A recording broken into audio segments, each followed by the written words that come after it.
Following a strong 2024, 2025 has opened with increased volatility and heightened uncertainty. This uncertainty has weighed on investors, consumers, and business leaders. Obviously, the uncertainty stems from tariffs and the current U.S. trade policy, or on-again, off-again policy that we've seen emanating out of the U.S. government.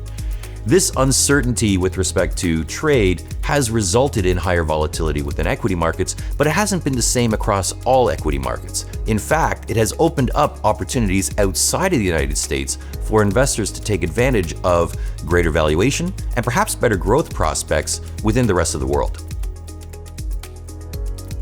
The S&P 500 index, the benchmark for U.S. stocks, underperformed during the quarter. In contrast, Canadian equities and international equities outperformed. In particular, European stocks had a very strong first quarter for 2025.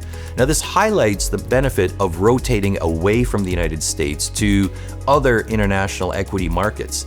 Now, in general, we see U.S. stocks as being more sensitive to tariffs and tariff policy than their global peers. And this is being reflected in performance in global stock markets.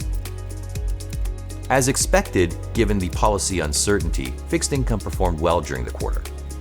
In Canada, the Bank of Canada chose to cut its key overnight rate to 2.75% by the end of the quarter.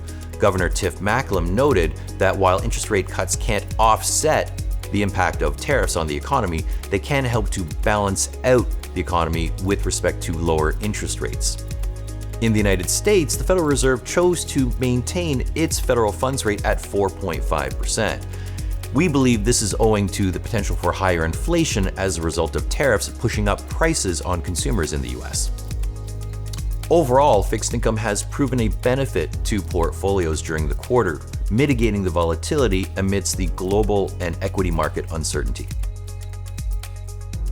We believe the uncertainty will remain should tariffs and the political mixed messages continue to emanate from the US government.